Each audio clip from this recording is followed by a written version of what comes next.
여기에 모인 여러분들을 주님의 이름으로 축복합니다. 우리 사도신경으로 하나님께 우리 신앙을 고백하시겠습니다. 전능하사 천지를 만드신 하나님 아버지를 내가 믿사오며 그 외아들 우리 주 예수 그리스도를 믿사오니 이는 성령으로 잉태하사 동정녀 마리에게 나시고 본디오 빌라도에게 고난을 받으사 십자가에 못 박혀 죽으시고 장사한 지 사흘 만에 죽은 자 가운데서 다시 살아나시며 하늘에 오르사 전능하신 하나님 우편에 앉아 계시다가 저리로서 산자와 죽은 자를 심판하러 오시리라.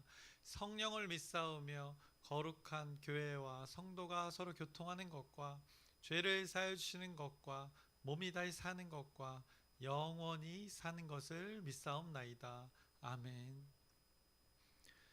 살아계신 하나님 아버지, 오늘도 우리에게 새날 새 생명 허락해 주심을 감사합니다. 또 설 명절을 잘 지내고 또 이렇게 하나님을 예배할 수 있는 이 자리로 인도해 주심을 감사드립니다.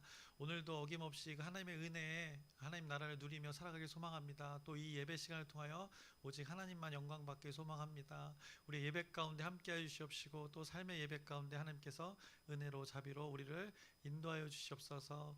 우리의 삶들 있습니다. 우리의 직장 일터 있습니다. 그곳에 다시 우리가 나아갈 텐데 그곳에서 참 기쁨을 맛보게 해주시옵시고 그것이 힘듦이 아니라 하나님 나라가 실현되어지는 그 장소가 되어질 수 있도록 소망을 품게 하여 주시옵소서. 그곳에도 하나님의 나라가 임할 수 있도록 우리의 마음밭을 잘 다스려 주시옵시고 오늘의 하루 하나님께 의탁하오니 하나님께서 인도하여 주시옵소서. 또 우리 공동체 일들 있습니다. 우리 교회 공동체 일들 하나님께서 하나하나 섭리 가운데 이끌어가 주시옵시고 어느 것 하나 부족함 없이 하나님의 섭리에 따라 시간에 맞춰 잘 인도받는 우리의 공동체 되게 인도하여 주시옵소서. 예수님의 이름으로 기도드렸사옵나이다. 아멘. 함께 찬송가 438장 찬양하시겠습니다. 새 찬송가 438장 내 영혼이 은총 입어 함께 찬양하시겠습니다. 내 영혼이 은총 입어 중한 죄짐 벗고 보니 슬픔 많은 이 세상도 천국으로 화하도다. 할렐루야 찬양하세.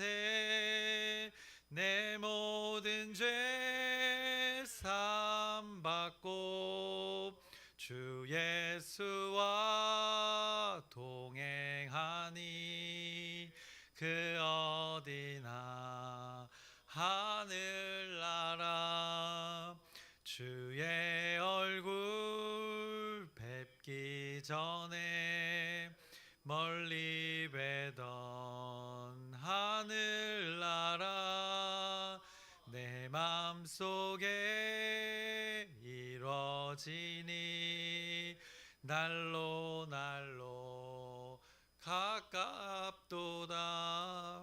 할렐루야 찬양하세.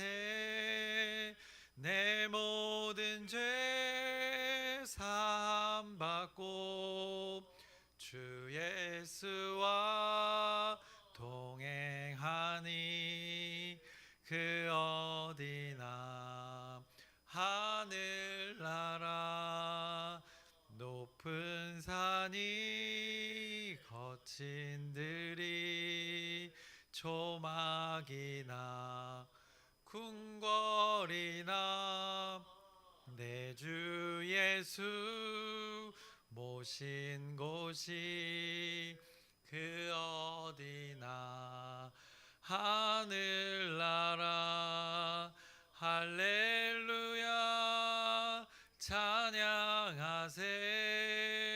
내 모든 죄 사함 받고 주 예수와 동행하니 그 어디나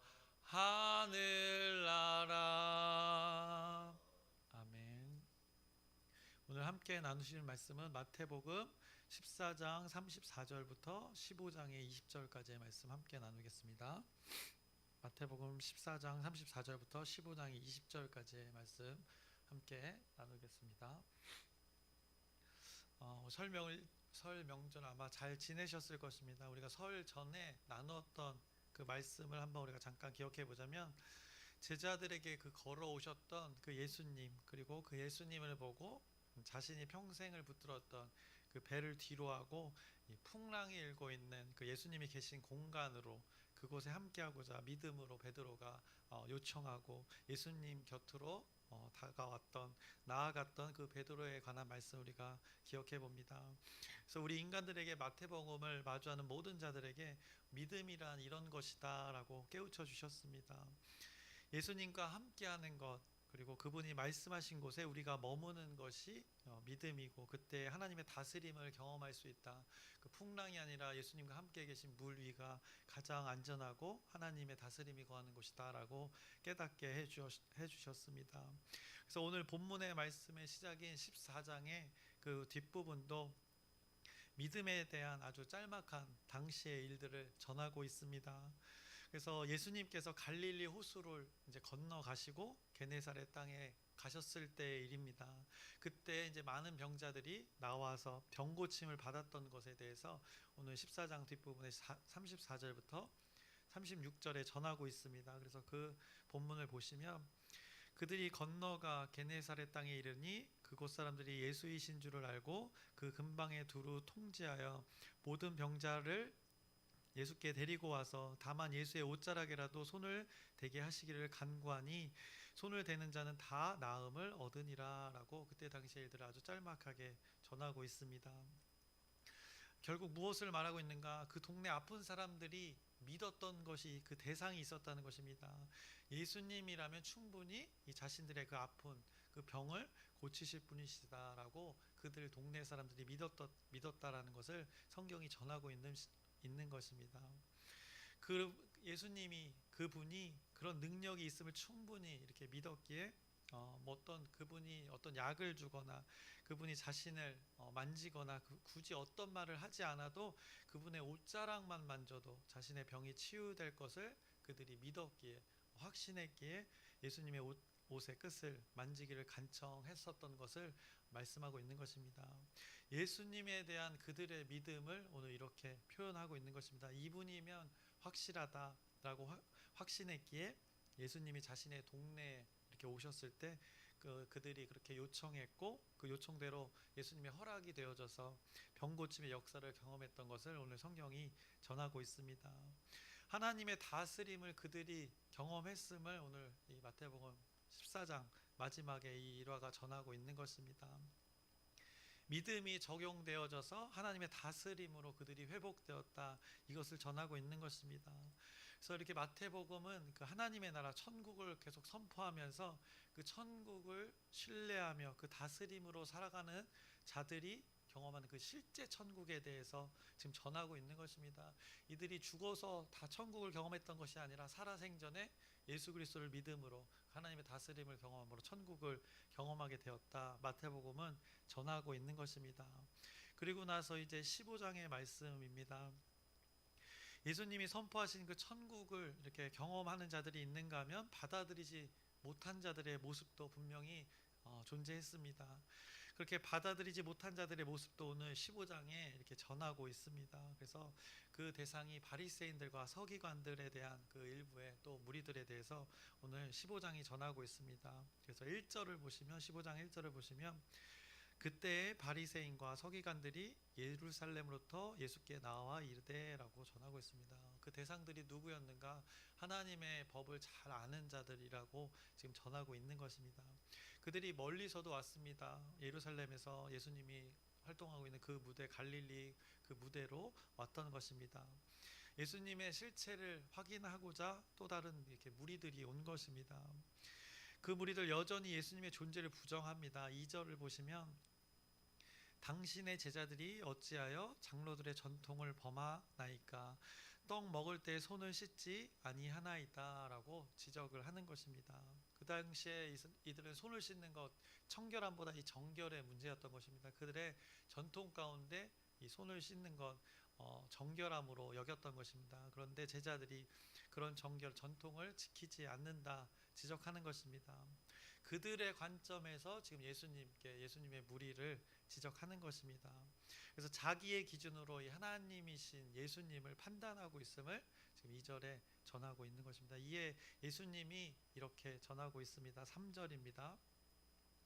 대답하여 이르시되 너희는 어찌하여 너희의 전통으로 하나님의 계명을 범하느냐라고 지금 그들의 지적에 대해서 이렇게 말씀하고 있는 것입니다.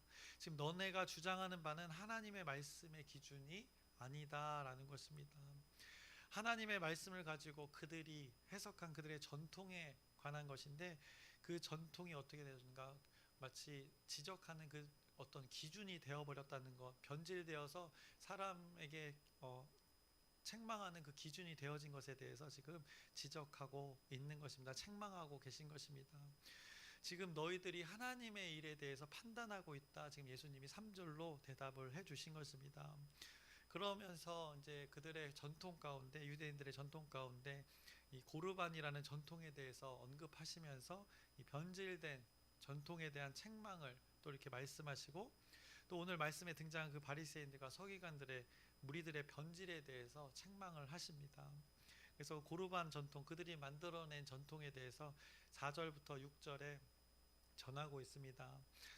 하나님이 이르셨으되 내 부모를 공경하라 하시고 또 아버지나 어머니를 비방하는 자는 반드시 죽임을 당하리라 하셨거늘 너희는 이르되 누구든지 아버지에게나 어머니에게 말하기를 내가 드려 유익하게 할 것이 하나님께 드림이 되었다고 하기만 하면 그 부모를 공경할 것이 없다 하여 너희의 전통으로 하나님의 말씀을 폐하는도다 라고 지금 예수님이 전하고 있는 것입니다. 그들의 변질된 전통을 꼬집어서 책망하고 계시는 것입니다.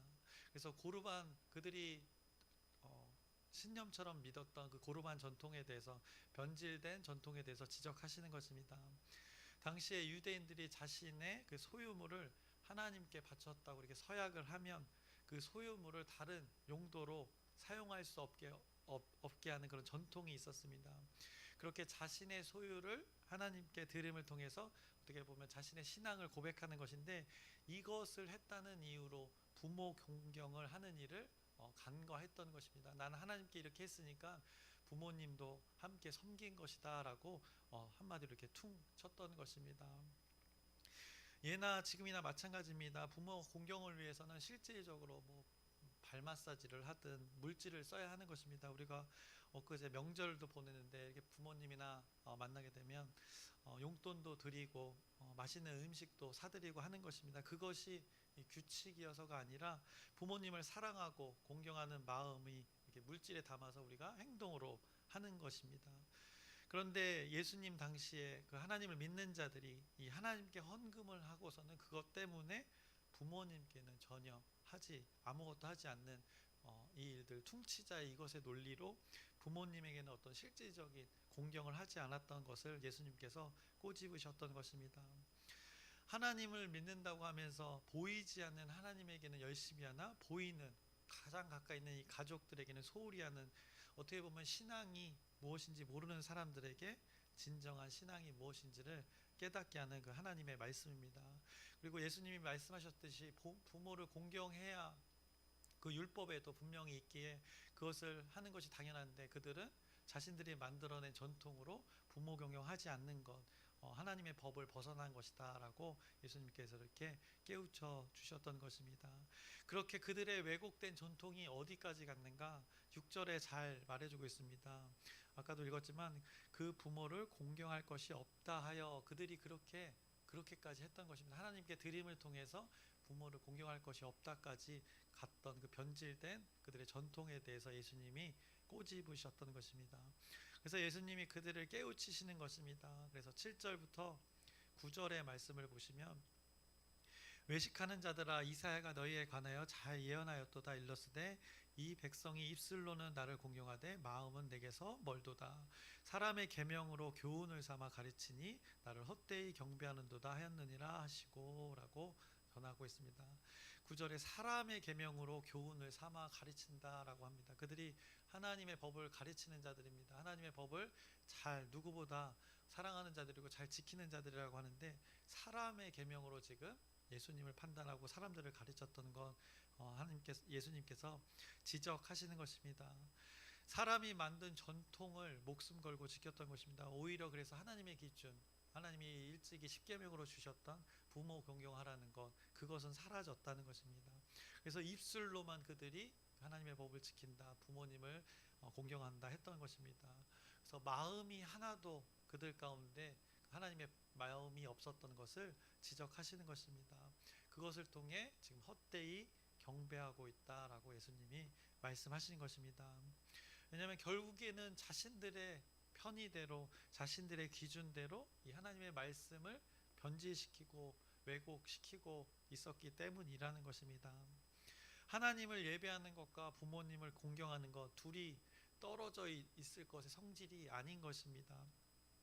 하나님을 예배하는 자는 부모를 공경하는 것이 매우 당연한 연관성이 있기 때문인 것입니다. 내가 어떤 사람, 저 사람을 사랑한다 하면 그 사람에게 마음도 쓰고 마음이 있으면 물질을 쓰게 되는 것입니다. 그냥 마음으로만 끙끙하지 않는다는 것입니다. 그래서 사랑이라는 것이 매우 실질적이라는 것입니다. 마음이 있으면 분명히 우리 인간은 행동으로 이어지게 되어 있다는 것입니다. 마음이 있는 것이 그 행동이 이어지는 것은 당연한 이 인간의 구조라는 것입니다. 결국 부모에게 어떤 말만 하는 것, 마음이 없다는 것을 지금 성경이 말씀하고 있습니다. 더욱이 하나님을 예배했다고 하는 이유로 부모를 공경하지 않는 것, 어불성설이라는 것을 예수님께서 책망하시는 것입니다.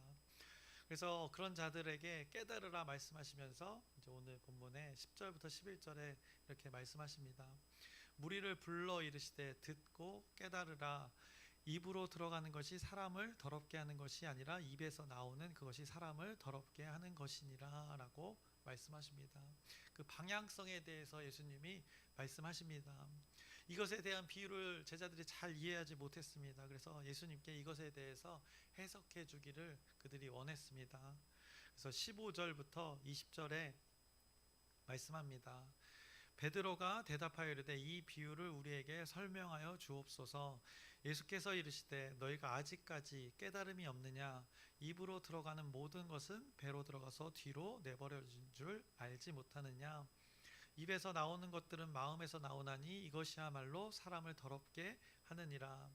마음에서 나오는 것은 악한 생각과 살인과 간음과 음란과 도둑질과 거짓 증언과 비방이니 이런 것들이 사람을 더럽게 하는 것이요 씻지 않은 손으로 먹는 것은 사람을 더럽게 하지 못하느니라 라고 말씀하십니다. 그래서 아까 문제 제기를 했던 거 손을 씻는 행위 겉에 어떤 외식을 계속 얘기했던 것입니다. 마음이 없는 그 외식에 대해서 예수님께서 지적하시면서 정말 중요한 것이 무엇인가? 이 마음에 대해서, 내면의 것에 대해서, 이 방향성에 대해서 말씀하시는 것입니다.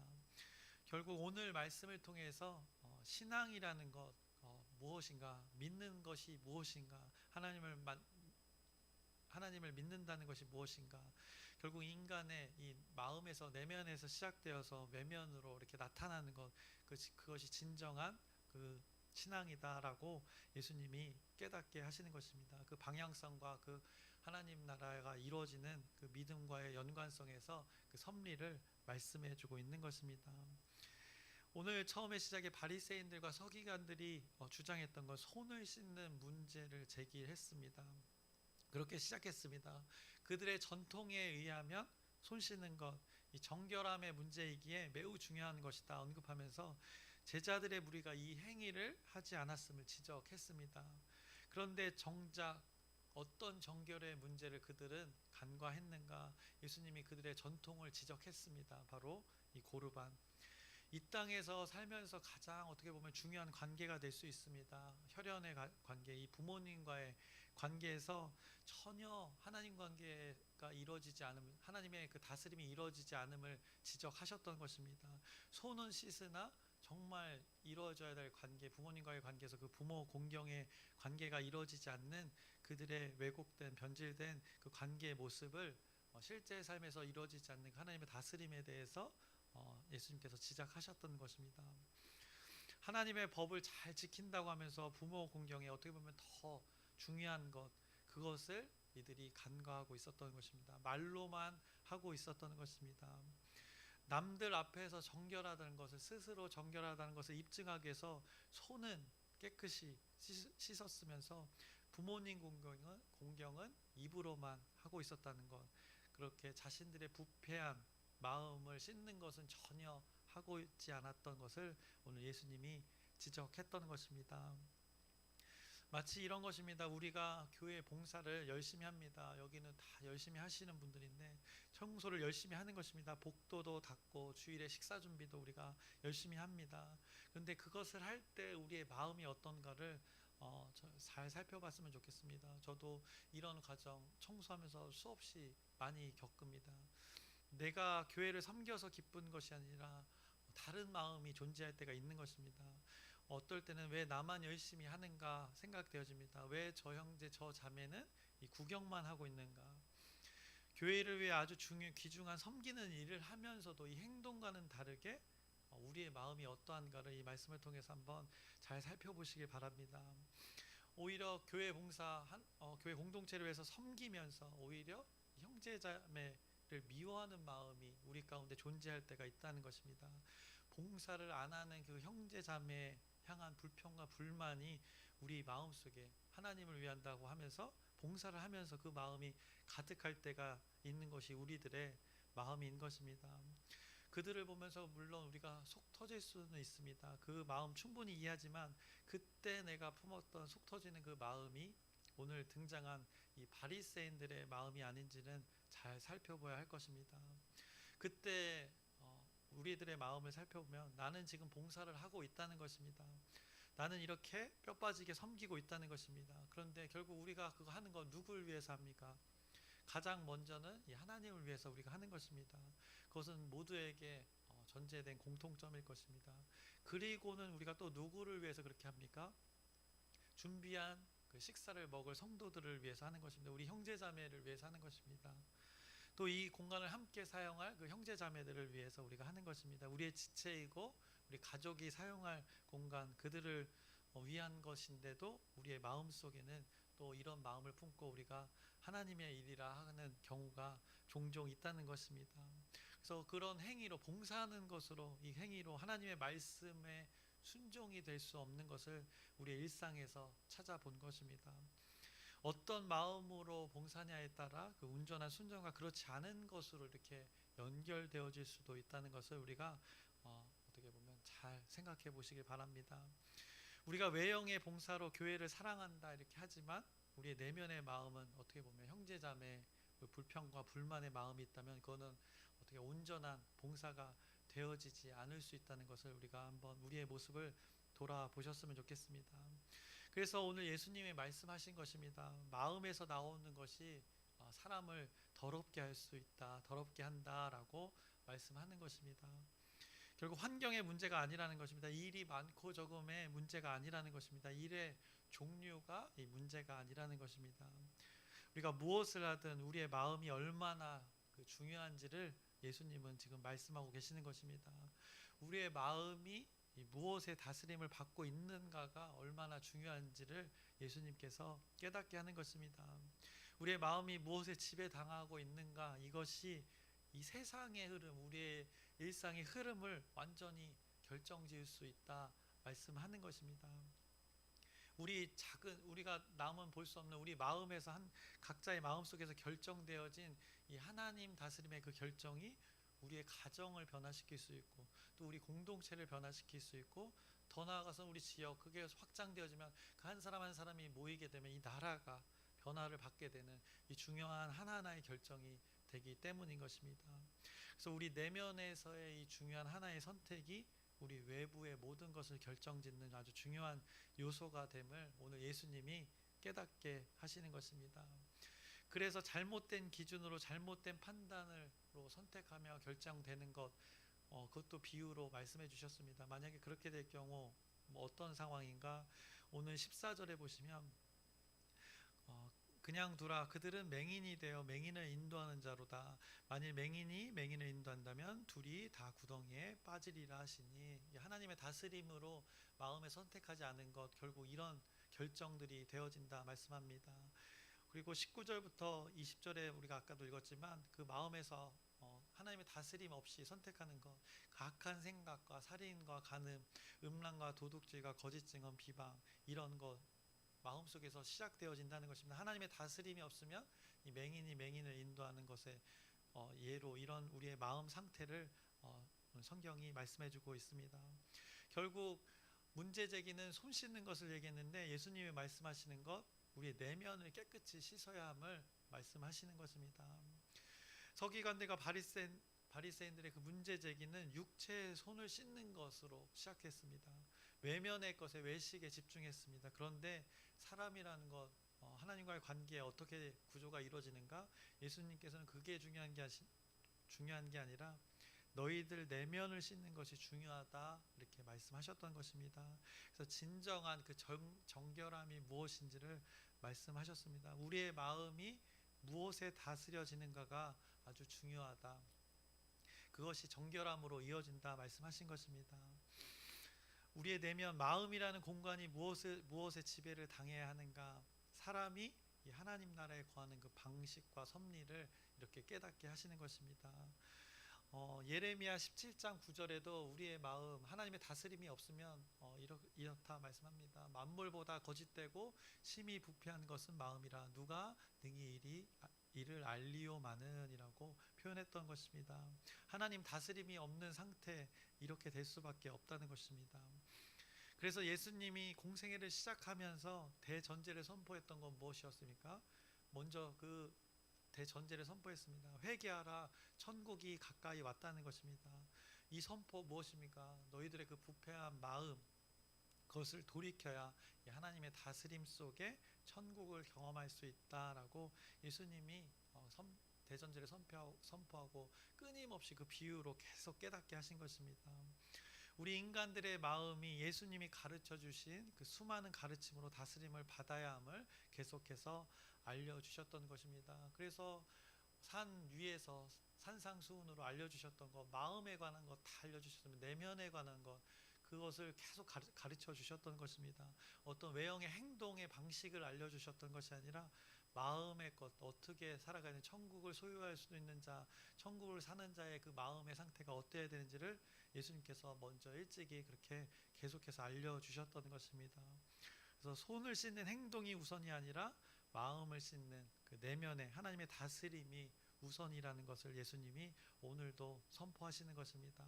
그래서 오늘 우리의 내면을 정결하게 하는 그 우리의 마음의 씻음에 대해서 말씀하시는 그 예수님의 말씀을 여러분들이 시간 내셔서 묵상해 보시길 바랍니다.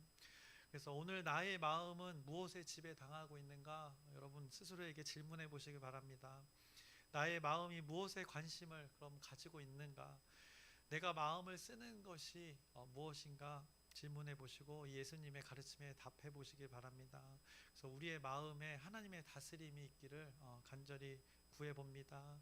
그래서 오늘 마태복음의 말씀이 오늘 우리 마음 가운데 떨어지는 것입니다. 그 말씀이 잘 간직되어져야 할 것입니다.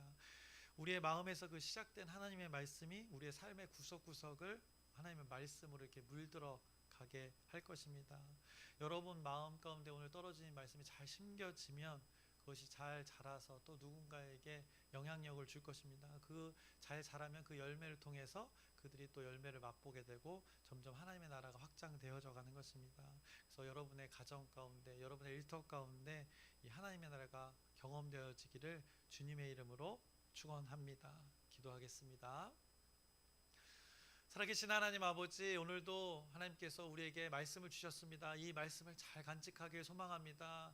마태복음에서 계속 전하는 것 그 천국 우리가 살아있는 동안 또 경험케 하기를 소망하는 것입니다. 오늘도 하나님의 다스림 속에 그 천국을 경험하기를 원하셔서 우리에게 말씀을 주십니다. 이것이 우리의 마음 가운데 잘 새겨지고 잘 심겨져서 오늘 우리가 살아갈 때 그 환경 때문이 아니라 우리의 나의 감정이나 나의 마음 때문이 아니라 하나님의 그 말씀 때문에 우리가 천국을 경험하는 오늘 우리의 삶 되게 인도하여 주시옵소서.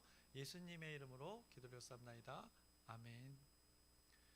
하늘에 계신 우리 아버지여 이름이 거룩히 여김을 받으시오며 나라의 마옵시며 뜻이 하늘에서 이루어진 것 같이 땅에서도 이루어지이다. 오늘날 우리에게 일용할 양식을 주옵시고 우리가 우리에게 죄 지은 자를 사하여 준 것 같이 우리의 죄를 사하여 주옵시고 우리를 시험에 들게 하지 마옵시고 다만 악에서 구하옵소서. 나라와 권세와 영광이 아버지께 영원히 있사옵나이다. 아멘.